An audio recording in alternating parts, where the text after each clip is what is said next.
कोल्हापूर गगनबावडा मार्गावर बालिंगा इथल्या भोगावती नदीवरील रिव्हर्स पुलाची 100 वर्षाची आयुर्मर्यादा संपली आहे।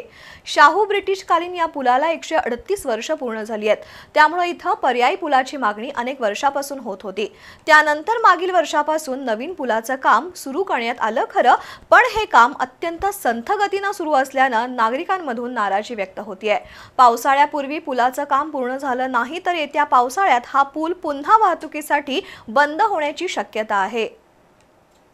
कोल्हापूर गगनबावडा राष्ट्रीय महामार्गावरील बालिंगा इथल्या भोगावती नदीवर ब्रिटिशकालीन रिव्हर्स पूल आहे। 2004 साली पुलाचं रुंदीकरण करण्यात आलं। कोल्हापूरचा तळकोकणाशी व्यापारी संबंध वाढवण्यासाठी ब्रिटिशांचे मध्यस्थ H.N. रिव्हर्स यांनी 1863 साली या पुलाचं बांधकाम सुरू केलं। छत्रपती शाहू महाराज गादीवर आल्यानंतर 1885 मध्ये शाहू महाराजांच्या उपस्थितीत उद्घाटन होऊन हा पूल वाहतुकीला खुला करण्यात आला। सध्या या पुलाची मुदत संपली आहे, मात्र संबंधित खात्याला पर्यायी पूल उभा करता आलेला नाही।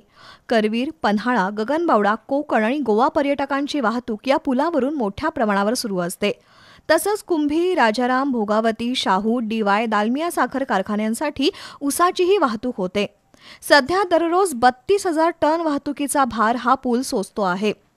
जिल्ह्यासह राज्यभरातून दिवसभरात लाखो प्रवासी या पुलावरून प्रवास करतात। गेल्या पावसाळ्यात भोगावती नदीला पूर येऊन कमानीपर्यंत पाणी आल्यावर पुलावरून वाहतूक बंद करण्यात आली होती।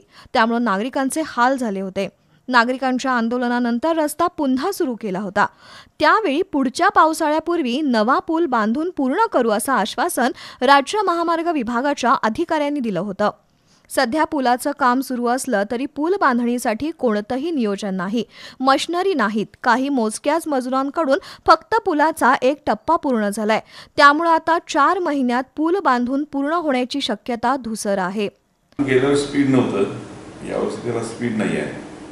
आम्ही त्यांचे प्रयत्न करू। गडकरी साहेबांना, नितीन गडकरी त्या खात्याचे मंत्री आहेत, त्यांना पुन्हा पत्र देतो। त्यांना 2-3 पत्र दिले, त्या सोलापूर रत्नागिरी रोडवरती लोकांच्या कामासाठी हे जे पत्र देऊन ते पूल लवकर होण्याच्या दृष्टीने प्रयत्न त्या ठिकाणी आहोत।